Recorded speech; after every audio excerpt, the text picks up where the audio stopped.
지친 당신의 하루 끝을 위로하는 나은 책방 지금 시작합니다. 멜로나님, 찌니님 안녕하세요. 반갑습니다. 잘 오셨어요? 진짜 오랜만에 라이브를 켰네요. 여러분 주말 잘 보내셨나요? 요즘 제가 굉장히 꽂혀있는 책을 가지고 왔어요. 을의 철학이라는 책인데요. 정말 제가 이 책을 읽으면서 깊이 공감하고 되게 많이 힘을 얻기도 하고 있어요. 그래서 꼭 소개시켜드리고 싶어서 오늘 라이브로 가지고 오게 됐어요. 기운 없누? 네, 선생님. 기운 조금 없긴 한데 기분은 좋아요. 네. 지숙님 안녕하세요. 반갑습니다. 잘 오셨어요.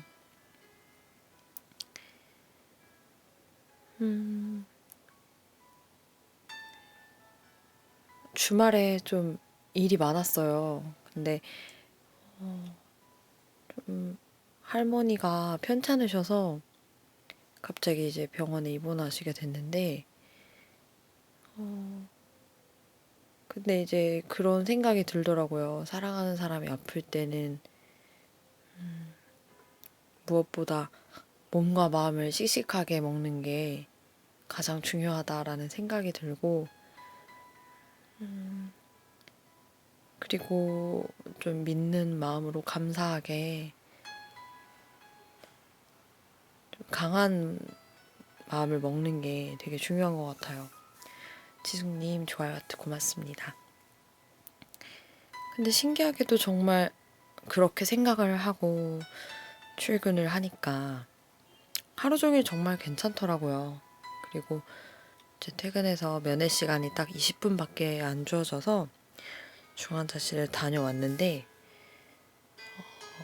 할머니 얼굴 뵙고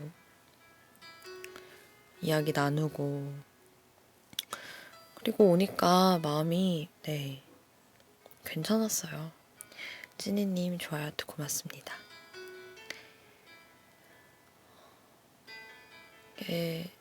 그런 생각이 들어요. 살다 보면 내 맘 같지 않아요. 내 건강도 내 마음도 나 하나도 내 마음대로 통제 안 되는데 내 옆에 사람은 오죽하겠어요. 그쵸? 네, 찐이님 에고 그런 일이 있었구나. 네, 그런 일이 생기더라고요. 스무디님 안녕하세요. 반갑습니다. 그래도 열심히 살아가야죠. 네. 더 이럴 때일수록 씩씩해져야 되는 것 같아요. 근데 이제 전이랑은 좀 다른 게 뭔가 억지로 힘을 낸다라는 거라기보다는요. 그냥 단단하게 마음을 먹자 이런 마음이 들어요. 이것도 뭐 아닌 척 하기보다는 그냥 솔직하게 담담하게 상황을 좀 받아들이는 법도 배워가는 것 같고요. 아무래도 제가 이제 그 이석증이 좀 재발을 하고 아팠던 게 이제 재발을 하면서 신체적인 좀 내 맘 같지 않음을 먼저 자꾸 겪다 보니까 그런 부분에 좀 많이 의연해진 것 같기도 해요. 그쵸?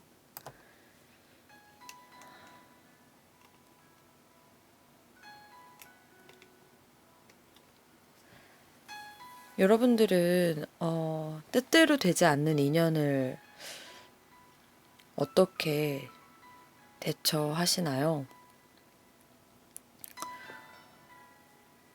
오늘 제가 읽어드릴 을의 철학이라는 책에서는요. 공명하지 못한 인연과의 단절이라는 그런 파트에서 관계 단절에 대해서 이야기하고 있어요. 그러니까 저는 예전에는 관계라는 거는 한번 이제 시작이 되면 쉽게 끊어질 수 없는 것이다. 그거는 이제 되게 매정한 거고 관계를 끊어낸다는 거는 되게 잘못된 행동이다. 뭐 이런 생각을 좀 했던 것 같아요. 근데 그게 꼭 그렇지만은 않은 것 같다는 생각이 요즘에는 좀 들더라고요. 멜로나님 좋아요 고맙습니다.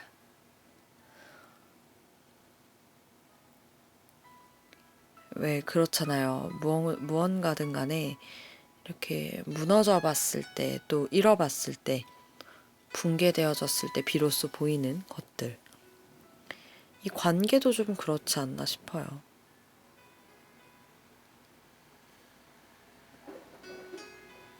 공명하지 못한 인연과의 단절. 이 의례철학이라는 책은 말 그대로 을로서의 삶을 살아가는 사람들의 애환을 철학적인 시선에서 바라보고 굉장히 현실에 가깝게 좀 풀어주는 책이에요. 이 지은이가 송수진 작가님인데 본인이 직접 경험했던 을로서의 애환을 고스란히 다 이제 낱낱이 소개하면서 그런 순간들에 대해서 자신은 어떻게 위로를 받았고 그때 만난 철학들이 삶에서 어떤 좀 탈출구가 되어줬는지 그런 것들을 얘기해주는 책이라고 할 수 있어요.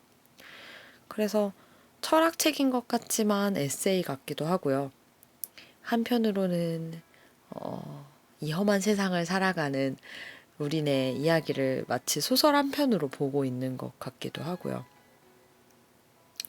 그 속에서 겪고 있는 그 부당한 내용들이 너무나 내가 겪은 것과 다를 바 없어 보여서 뭐 내 인생의 다큐멘터리를 돌아보는 듯한 그런 효과도 느끼게 돼요. 졸림벌새님 안녕하세요. 반갑습니다. 그래서 참 읽다 보면은 공감 가는 것도 많고 그러면서 되게 감정적으로 막 화도 났다가 씁쓸하기도 했다가 그러다가 이렇게 철학적인 시야에서 이 저자가 만난 해답을 좀 제시할 때는 가슴 깊이 뭔가 따뜻해지고 뭉클해지는 그런 마음이 있어요. 제가 이 책을 사고 싶었던 그 결정적인 이유는 이 책의 뒷표지에 있는 멘트 때문이었는데요. 뭐라고 써있냐면 철학은 체제 바깥에 선 사람들의 목소리다. 네. 철학은 체제 바깥에 선 사람들의 목소리다. 철학에 대해서 굉장히 저에게 신선한 충격으로 다가온 정의였어요. 왠지 철학이라는 말은 들으면 되게 고고하고 멋진, 되게 높은 학력의 사람들만 고유할 것 같은, 그들만이 향유하는 그런 되게 멋진 그런 추상적인 학문일 것 같다는 편견이 있잖아요. 저는 철학을 좋아하면서도 사실 그런 이미지를 버리지 못했었는데 이 체제 바깥에 선 사람들의 목소리다라는 말이 되게 뼈저리게 이상하게 와닿더라고요. 그래서 내가 이런 부분들 때문에 내가 이 체제 바깥에서 느끼는 불합리함이나 그런 억울함 혹은 서러운 마음들에 대한 외침을 대변해주는 듯한 마음을 느껴서 내가 나도 모르게 이 철학이라는 것을 잘 알지도 못하면서 좋아하지 않았나. 이상하게 자꾸 끌리지 않았나. 그런 생각이 들더라고요. 을이라는 이 커다란 절망을 읽다 보면 희한하게도 자꾸만 희망이 생겨난다고. 제가 아까 말씀드렸던 것처럼 이 책에 등장하는 사례는 저자의 실제 경험담이고요. 20대 때 식품 판촉 사원으로 길거리에서 시음을 권하기도 했고요. 본사, 그러니까 갑이 파견한 영업 사원으로서 점주인 병에게 밀어내기를 강권하기도 하고, 다니던 회사에서 푼푼히 모았던 돈을 금융사기로 날려버리기도 했던 그런 을의 삶을 살았다고 해요. 분이님 안녕하세요. 반갑습니다. 당연하다는 듯 시련이 찾아올 때마다 큰 위안이 됐던 게 바로 이 철학이라는 거죠. 다 때려치고 을로서의 삶을 접어보겠다 결심하고 새로운 직업에 대한 공부를 해보려고 도서관에 간 거죠. 그래서 도서관에서 이제 공부해야 될 걸 보지 않고 난데없이 철학에 빠져버린 거예요. 근데 그때 만난 철학이 그녀에게 너무나 큰 삶의 변환점을 가지고 오게 된 계기가 된 거죠. 이 책에 등장하는 좌절은 모두 사실이고 적용된 철학은 매우 구체적이라고 말합니다. 우리의 삶이 왜 이렇게 힘겨울까라는 것을 매우 뜨겁게 고민하고 있는 이 시대의 모든 을에게 차가운 이성을 처방하는 책이 될 것이다라는 것. 근데 굉장히 차갑고 구체적인 처방을 제시하지만 그러면서 마음은 굉장히 따뜻해져요. 그래서 정말 많은 분들께 추천하고 싶은 책이기도 하고요.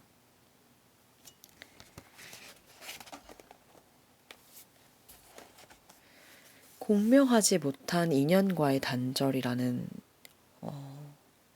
이 파트를 좀 소개해 드릴게요. 어떤 사람 앞에서는 내 속의 단추를 다 잠근다. 그런 내가 또 어떤 이 앞에서는 고해성사를 한다. 혹시 지금 사람이 두렵고 그 수위를 넘어 인간을 혐오하기까지 한다면 안타깝지만 지금까지 인생의 단추를 어긋나게 잠그게 하는 사람만 만났기 때문이다.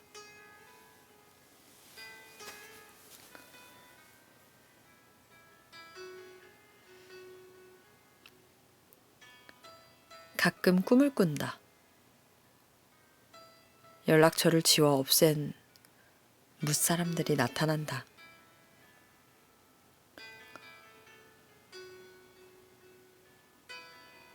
꿈속에서 나는 그들에게 사죄는 하되 다시 연락하고 지내지는 않을 거라고 이야기한다.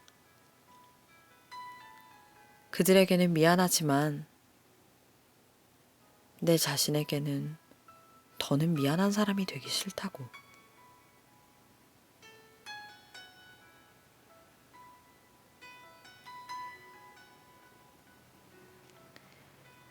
네, 여기까지 잠깐 끊어갈게요.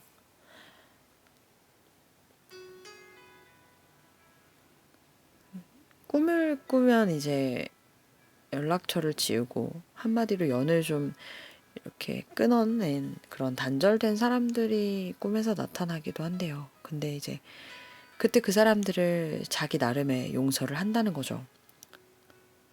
그치만 다시 연락하진 않을 거라고. 당신을 용서하지만 그렇다고 당신과 다시 가까워지긴 어렵습니다. 라고 이야기한다는 거예요. 그들에겐 그 자체는 미안하지만 더 이상 나 자신에게 미안하게 살고 싶지 않다는 거죠. 분이님 좋아요 고맙습니다. 여러분도 그런 관계를 경험해 보신 적이 있으신가요? 함께 있다 보면 나 자신에게 미안해지게 만드는 그런 사람이요. 그 관계를 끊어내기에는 그 상대방에게 미안해서 계속 관계를 이어가다 보니 내게 너무 미안한 일을 자꾸만 저지르게 되는 그런 관계 말이에요. 이어서 읽어봐 드릴게요. 고마운 사람인데 부담스러울 때도 있고 나를 너무 힘들게 하는 사람인데도 연을 못 끊어 매번 가슴을 베이는 경우도 있다. 이러지도 못하고 저러지도 못하고 이어가는 인연들도 있다. 철학은 뜻대로 되지 않는 인연에 마음 아파하는 사람들에게 이제는 마음 가는 대로 해도 된다고 말했다. 또한 철학은 잊지 말라고 한다. 낮 12시에 갑자기 별을 보는 기분이 드는 그런 사람을 반드시 만난다는 것을. 그럴 때가 있다.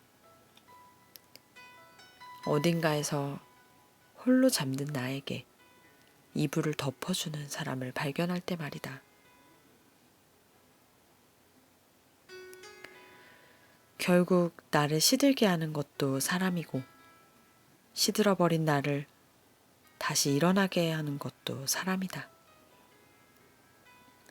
사람이라는 존재는 그렇다.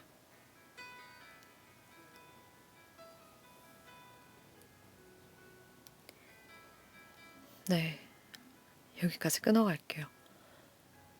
진짜 좋은 말이죠. 나를 시들게 하는 것도 사람이지만 결국 시들어버린 나를 다시 일어서게 하는 것도 결국 사람이라는 거죠. 낮 12시에 밤하늘의 아름다운 별을 보는 것 같게 만드는 사람을 만날 때, 그럴 때 있죠. 춥고 어두운 곳에서 홀로 잠들어 있던 나에게 포근한 이불을 덮어주는 것 같은 느낌을 주는 사람이 있어요. 그런 사람을 만날 때가 있다는 거예요. 나에게 채찍질을 하고 나를 괴롭히고 나에게 빚을 잃어가게 하는 사람이 있는가 하면 가만히 돌아보면 분명 홀로 좀 춥게 있는 나에게 가만히 이불을 덮어주는 사람이 있다는 거예요. 그러니까 나의 뜻대로 되지 않는 인연에 마음 아파하는 사람들 있다면 이제는 마음 가는 대로 해보자는 거죠. 더 이상 내 마음이 원하지 않고 내 마음에게 미안한 상황이 자꾸만 생긴다면 과감히 그 인연과의 단절을 조심스럽게 선언해도 되지 않을까 하는 생각이 듭니다.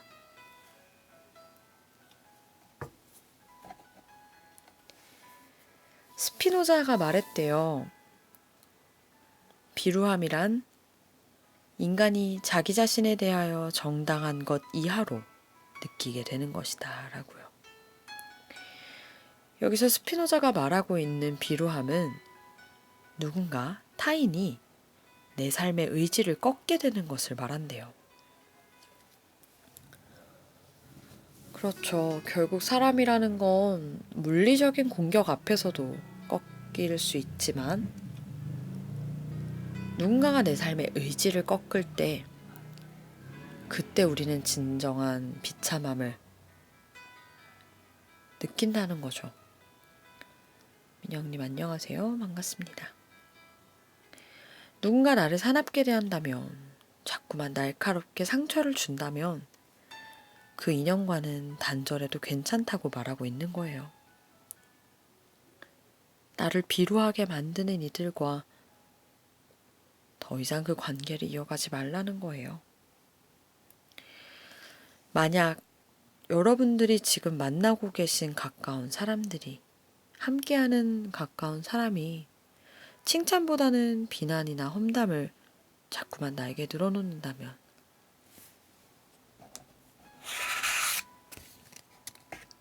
더 이상 비루함에 갇히지 말고 거리두기를 해보는 것 어떨까요? 민영님 좋아요 하트 고맙습니다. 날고 긴다 하는 당당한 사람도요, 지속적인 비난이나 날카로운 지적 앞에서는 꼼짝할 수 없는 거예요. 계속 나를 부정하는 상사 혹은 친구와는 함께 가기 힘든 거죠. 그런 거 있잖아요. 적절한 충고는 우리에게 약이 되고 또 좋은 채찍질이 되지만 끊임없이 질책만 받고 비난을 하고 내가 시도하는 것마다 사사건건 나를 걸고 넘어지는 사람이 있다면 그건 더 이상 관계, 친밀함, 편안함이라는 이름 하에 내 마음을 더 이상 다치게 하지 말아야 된다는 거예요.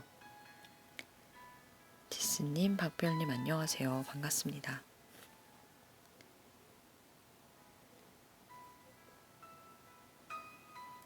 스피노자가 말한대요. 공명하지 못한 자와는 단절하자고요. 다 끌어안고 갈 수 없다는 거예요. 근데 진짜 저는요, 여러분, 이 말에 정말 공감 가요. 스피노자가 이야기하는 그 비루하게 만드는 공명을 주는 그런 사람들, 허무한 울림을 주는 내 마음이 텅 빈 것 같게 만드는 그런 사람과의 관계를 단절했으면 좋겠어요. 왜냐면 사람이 살면서 담아낼 수 있는 마음의 크기가 정해져 있다고 생각해요. 그런데 내 마음이 너무나 버겁고 더 이상 담아내기 어려운 정도의 부담과 상처를 주는 관계라면 굳이 내 마음을 자꾸 상처내면서까지 감싸 안을 필요 없다는 거예요. 충분히 나를 응원해주고 나에게 함께 기꺼이 동참해주고 진심 어린 충고를 하되 그 마음의 배려와 섬세함이 있는 사람이 있어요. 그리고 또 우리도 누군가에게 친밀함이라는 무기를 가지고 내가 누군가에게 자꾸만 버거운 상처를 주고 있진 않은지 또 반대로 돌아볼 수 있어야겠죠. 기라님 안녕하세요. 반갑습니다.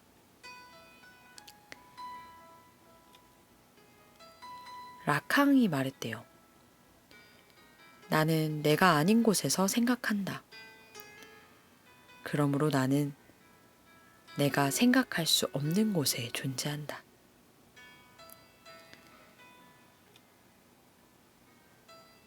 이어서 읽어봐 드릴게요.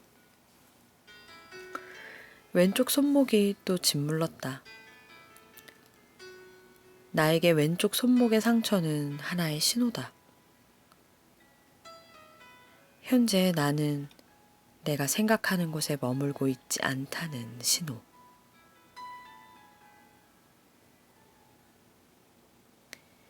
5년 전부터 원인 모를 피부질환이 왼쪽 손목을 끊임없이 괴롭혔다.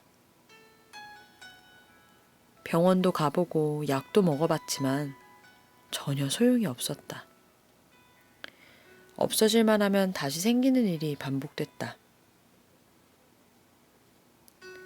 몸과 마음이 편안해지면 없어진다는 거 하나는 분명했다. 그래서 나만의 신호가 되었다.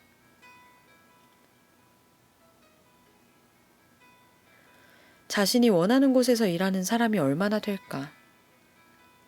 혹 그럴 수 있는 사람은 삶이 얼마나 충만할까?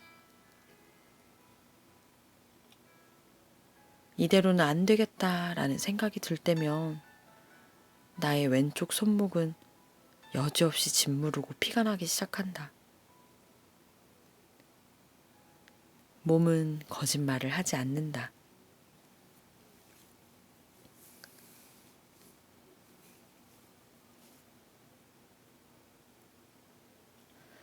네, 여기까지 읽어드릴게요. 기라님 좋아요 고맙습니다. 정말 제가 방금 읽어드린 단락 여러분들 어떻게 느끼셨나요? 저는 뼛속 깊숙이 공감이 가네요. 몸은 거짓말을 하지 않는다. 이대로는 안 되겠다라는 생각이 들 때면 여지없이 증상이 발현된다라는 것. 네, 저도 지금 겪고 있거든요. 근데 가까스로 좀 이대로도 괜찮겠다라고 생각하는 중이긴 해요. 그럴 때면 한결 정말 낫긴 하더라고요. 근데 이 저자가 이 도저히 안 되겠다라는 느낌을 받는 이유 중에 가장 큰 게 사람에 대한 스트레스였다고 해요. 그래서 그렇게 자기 자신을 자꾸만 갉아먹게 하는 관계와 과감히 단절을 선언해라 라는 이야기를 자꾸 철학자들을 통해서 주장하고 있는데요.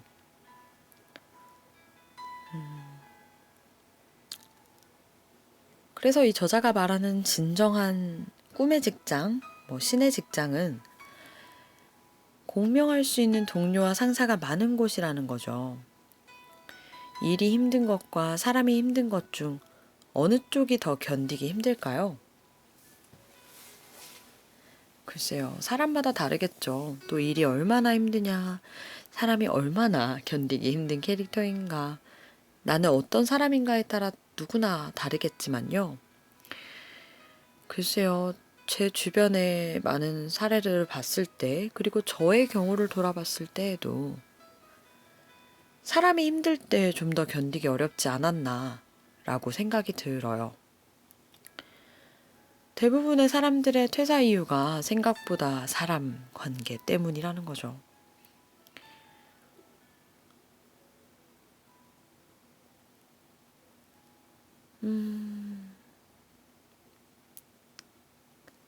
참 그렇게 어려운 관계를 겪는다면 좀 과감하게 나 자신에게 더 착해지고 나 자신의 마음을 조금 더 살펴봐 줄 수 있는 그런 용기가 필요하다는 얘기를 저자는 하고 싶었던 것 같아요.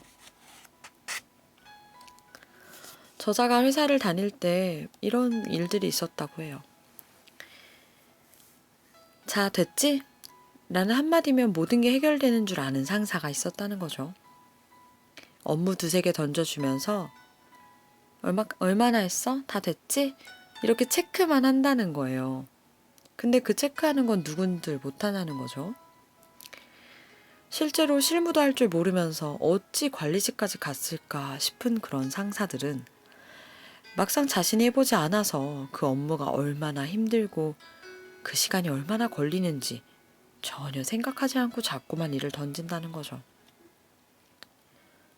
그저 시간을 촉박하게 주고서 자그만 실수라도 한다 치면 그 무시무시한 권력을 이용해서 쥐잡듯 상대방을 압박하고 비난하는 거예요. 그때 강하게 지적해야만 다음에 실수하지 않을 거라는 그런 게 이유라는 거죠. 상대방의 입장에서 생각하고 판단하는 능력은 유치원에서 다 배웠을 텐데 왜 그 기본을 잊고 사는 사람이 이렇게 많은 걸까라는 질문을 던지고 있습니다. 아이스베어님, 꾸릉님, 프린님, 하영님 안녕하세요. 반갑습니다. 그쵸. 일을 하다 보면은 저도 되게 많이 그런 경우를 마주해요. 상대방의 입장을 헤아리는 게 그만큼 어렵다는 거겠죠. 혹은 그럴 만한 여유를 갖기에 지쳐 있는지도 모르죠. 그 사람도. 그런데 그렇다고 해서 내가 그 희생양이 되어야 될 합당한 이유가 있는 건 또 아니에요. 그렇기 때문에 무조건 내가 언제까지나 예스로 받아줄 필요는 없는 거죠.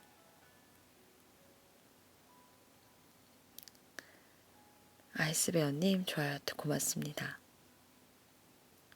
여러분을 자꾸만 힘들게 하고 있는 그런 비루하게 만드는 관계 있으시다면 과감하게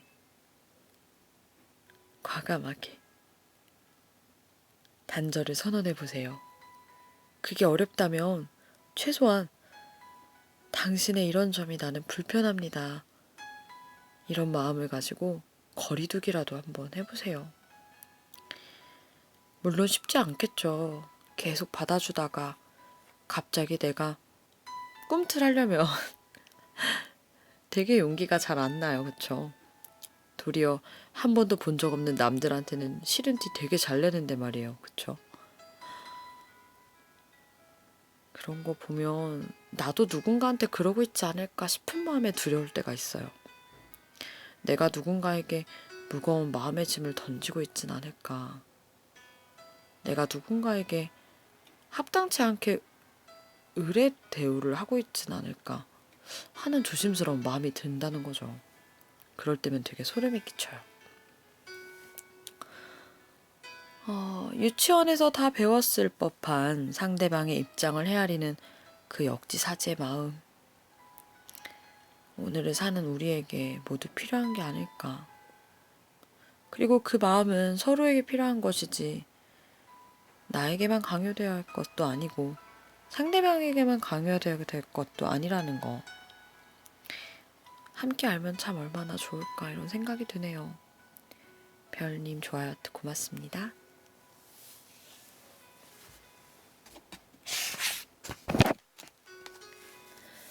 나 자신에게 착하게 살자. 여러분은 여러분 자신에게 착하게 살고 계신가요? 스스로에게 얼마나 친절하신가요?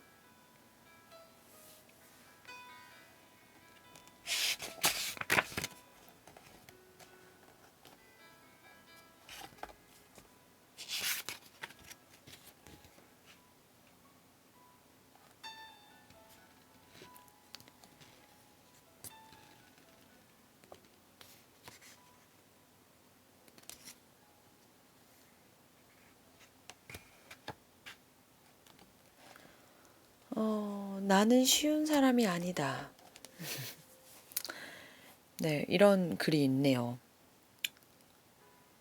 한번 읽어봐 드릴게요.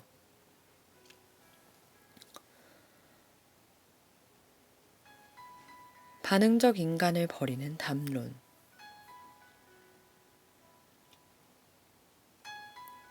나는 쉬운 사람이 아니다.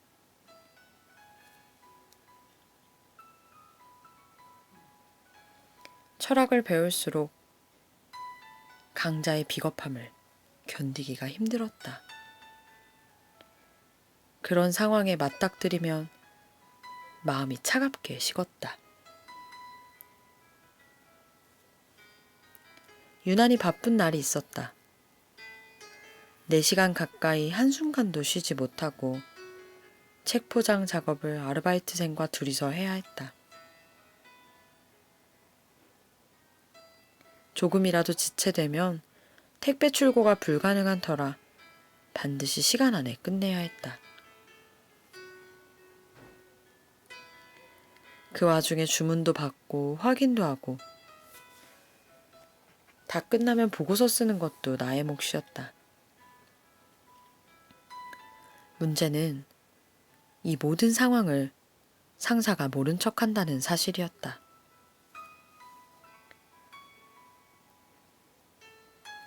작업을 끝내고 녹초가 되어 사무실로 돌아와 보고서를 쓰는데 손이 덜덜 떨렸다. 포장을 하느라 무리하게 근육을 쓴 탓이었다. 상사는 아무 일 없었다는 듯 건성으로 수고했어 한마디를 던지고는 웃었다.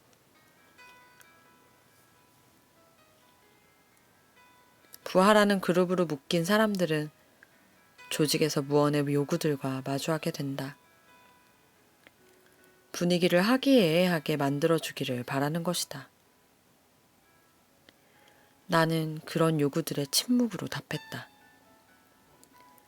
사람마다 자신에게 필요한 만큼의 친화력이 있다. 이 세상 모두가 외향적일 수 없고 그럴 필요도 없다. 사실 조직에서 원하는 노력만, 아니 노동력만 제공하면 된다. 그러다 마주한 사람들이 좋으면 필요 이상의 친화력이 나오기도 하는 것이다. 문제는 조직에서 마주한 그들이 좋지 않을 때다.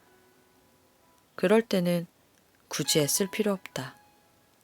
우리에게는 침묵할 자유가 있다.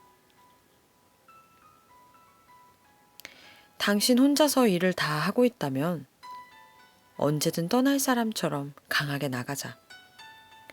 당신이 강자다. 상황을 좌지우지할 수 있으니까. 취업 규칙이니 뭐니 해도 상위법은 근로기준법이다. 딱 거기까지만 하면 된다.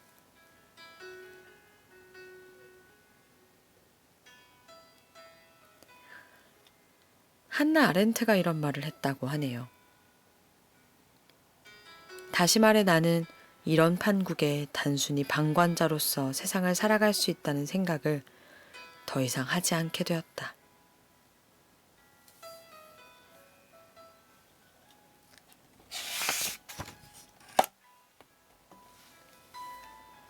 철학자인 한나 아렌트는 자신이 평범한 독일 시민이라고 생각하면서 자라왔다고 해요.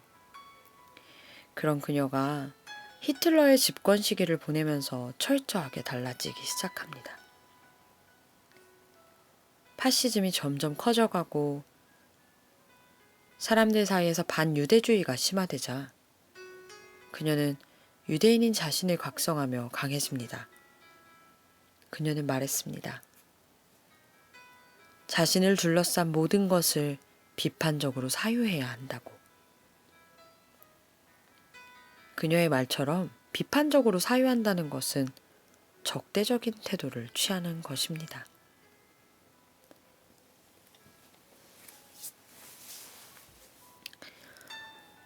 이 저자는 퇴사하면서 인수인계까지 3개월이 넘게 걸린 적이 있다고 하네요. 나가려고 하면 계속 붙잡았다는 거죠. 그때 저자는 어렸고요. 이번 주까지만 근무하겠다고 분명히 말씀드렸습니다. 언제 그랬어? 그리고 나는 사직서에 사인한 적 없는데?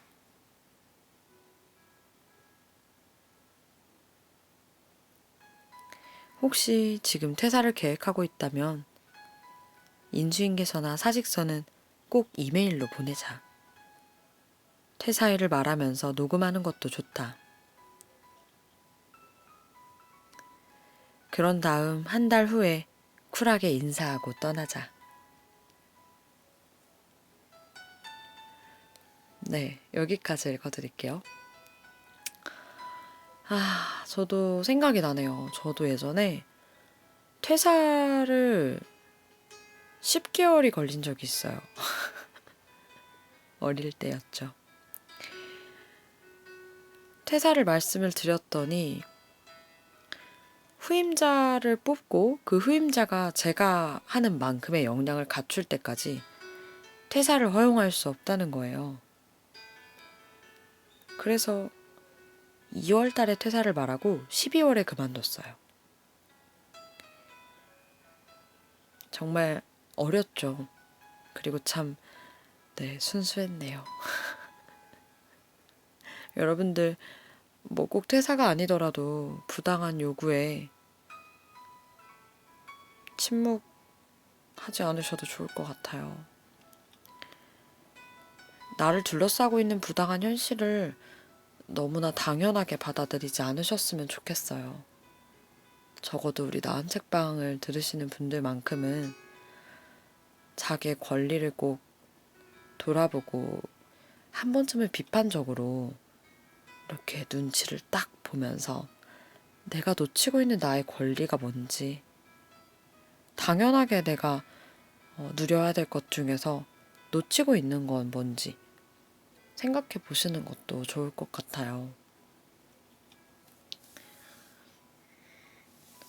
인생 한방님 안녕하세요. 반갑습니다.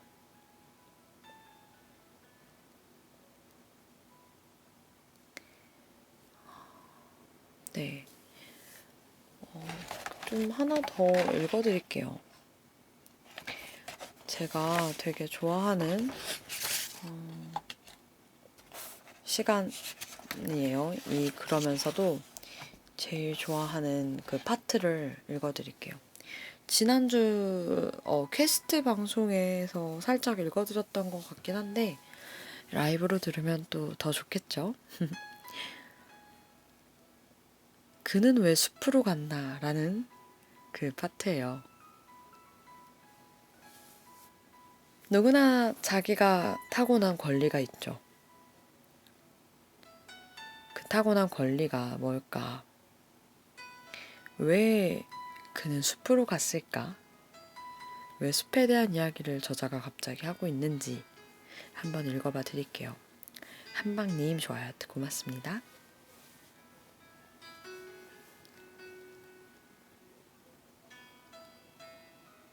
그는 왜 숲으로 갔나?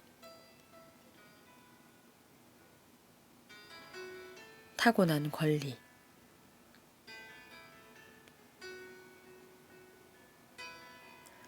공원이 갑자기 나에게 올 때가 있다. 비록 돈은 없지만 공부는 해야겠어서 시작한 일이 독서실 총무였다. 그날따라 늦잠을 잤다. 아마 독서실 원장은 CCTV가 연결된 휴대전화로 내가 정시에 출근하는지 보고 있었을 것이다. 문은 오전 9시에 열어야 하지만 8시 반까지는 도착해야 했다. 청소를 해야 하니까. 간밤에 새벽까지 공부하느라 힘드신 우리 고3님들이 떡볶이며 피자며 잔뜩 먹고 치우질 않으시니까.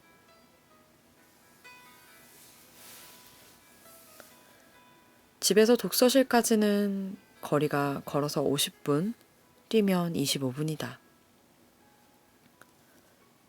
버스비를 아끼려고 매일 걸었는데 그날은 늦었으니 뛰어야 했다.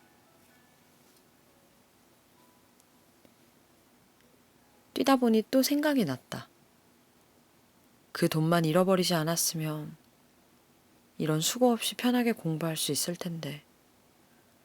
그렇게 10분쯤 뛰어 골목에 있는 공원에 들어섰는데 이상하게 기분이 좋아지는 게 아닌가. 가을 아침이라 그랬을까? 왜 매일 지나다닌 그 공간이 낯설어졌을까? 기분 좋은 낯설음이었다. 헨리 데이비드 소로는 산책의 기술을 아는 사람을 별로 못 본 것 같다고 했다. 그가 말한 산책의 기술이 낯설음이었음을 이제야 알 것 같다. 나무가 나를 돕겠다고 했다. 그러니 내일도 이리로 지나가라고 했다. 그 인사를 이제야 알아차렸다.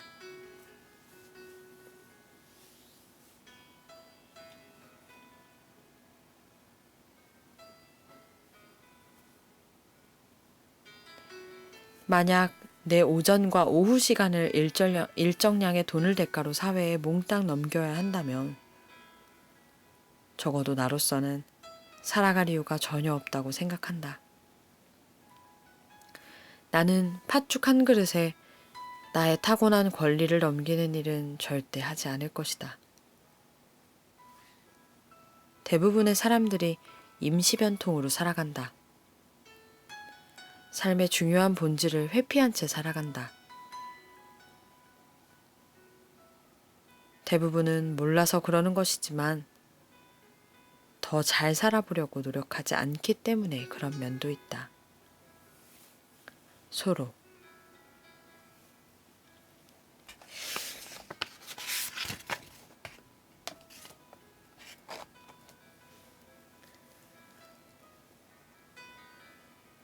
내가 숲에 간 까닭은 의도적인 삶을 살고 싶었기 때문이다. 삶의 본질적인 사실만은 직시하면서 삶이 가르치는 바를 내가 배울 수 있는지 알아보고 싶어서였다. 그래서 죽음이 다가왔을 때 내가 제대로 살지 않았음을 깨닫는 일이 없도록 하기 위해서였다. 삶이란 무척 소중한 것이니 나는 삶이 아닌 삶은 살고 싶지 않았다. 반드시 필요하지 않다면 습관적으로 체념하며 살고 싶지도 않았다. 은원님 안녕하세요. 반갑습니다. 저자는 궁금했대요. 하버드 대학까지 나온 이 소로라는 사람이 숲으로 들어간 이유를요. 그 이유는 자명했다는 거죠. 철학자들은 같은 인간으로서 비슷한 체제 속에서 살았지만 다른 세계도 있다는 걸 몸소 보여주고 있어요. 그래서 이런 것들 때문에 철학 공부를 더 재밌게 하게 됐다고 말합니다. 소로는 먹고사니즘을 팥죽 한 그릇이라고 비교하고 있어요. 그 먹고사니즘에 대한 부분을 팥죽 한 그릇에 나의 타고난 권리를 넘기는 일로 비교하고 있습니다. 그가 생각한 타고난 권리란 결국 어떤 권리를 말하는 거였을까요? 주체가 주체다울 수 있는 권리, 삶이 삶다울 권리가 아니었을까요?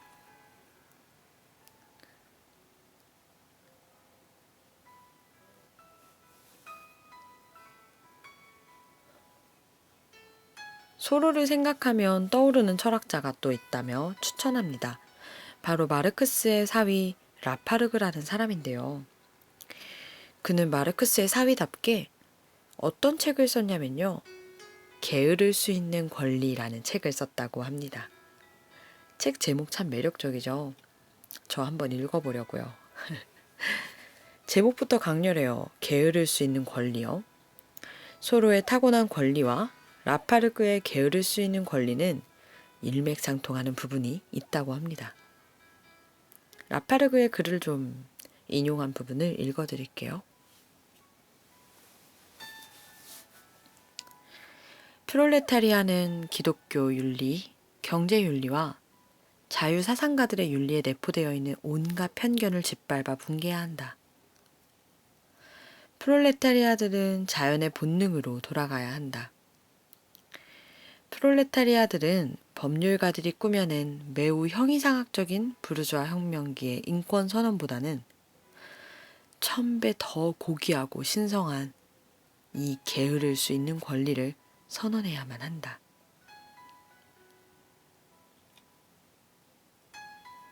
노동자는 노동을 임금과 교환하는 것처럼 보이지만 그가 거래하는 노동 능력은 그가 생산하는 가치보다도 훨씬 못한 교환 가치를 가지고 있다.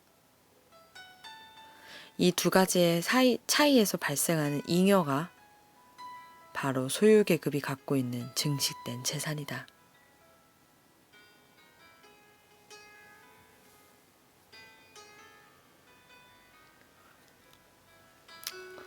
저자가 하루 9시간의 이상을 5분도 못 쉬고 전화를 받아대며 노동력을 고갈시켜서 일매출 500만 원, 600만 원을 찍어내도 그녀가 받았던 월급은 최저시급이었다고 해요.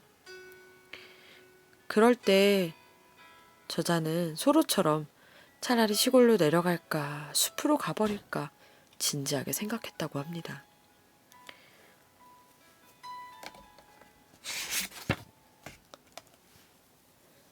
나 하나 빠지면 일이 모든 게 제동이 걸려버릴까봐 연차도 마음대로 못 쓰고 있는 그런 저자의 스스로를 봤을 때 라파르그처럼 외치고 싶었다고 해요. 나에겐 게으를 수 있는 권리가 있다고 이렇게요. 은둔자를 자청하면서 스스로를 둘러싼 모든 것을 관조하던 그 시절 조각난 그 관조의 파편들은 쉴 새 없이 바로 스스로의 품속으로 박혔다고 해요. 이제 저는 단물조차 빠질 게 없다고 생각했는데 아직도 고인물이 차고 넘쳤다는 거죠. 그 고인물들이 모두 흘러나가고 나서야 비로소 저자는 자신의 존재 자체의 이정표가 조금씩 보이기 시작했다고 해요. 라파르그는 이렇게 말했다고 합니다.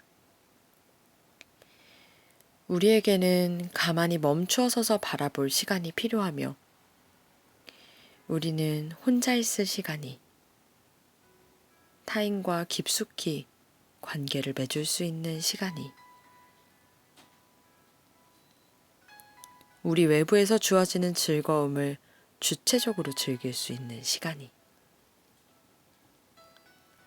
아무것도 생산하지 않고 그저 우리의 모든 근육과 감각을 사용할 시간이 필요하다.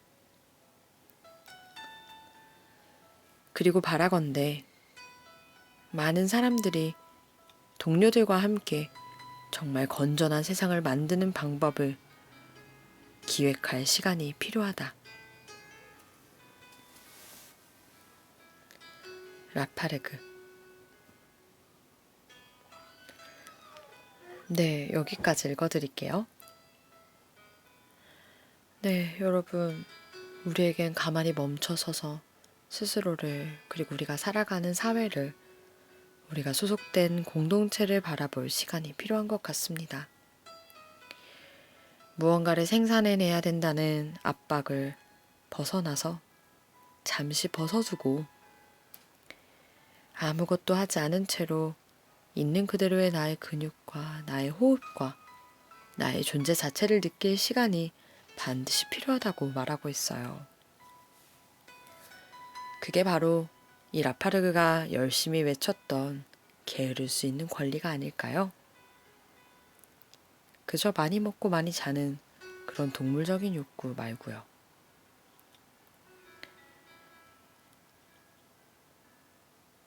저에게도 이 시간이 너무나 그리웠고 여러분들과 함께하는 이 라디오 시간을 굉장히 많이 기다렸던 것 같아요. 그래서 오늘 방송이 더 많이 뜻깊고 감사하네요. 여러분들의 지친 하루의 끝을 위로하는 나은 책방. 오늘은 여기까지 하고 저는 들어가 볼게요. 오늘 방송은 며칠 뒤에 ASMR 버전으로 유튜브에 업로드할 예정이니까 다시 방송을 듣고 싶으시면 더욱 고음질로 기분 좋게 듣고 싶으시면 유튜브에 찾아와서 나은 책방을 검색해 주세요. 여러분들 오늘 하루도 정말 고생 많으셨고요.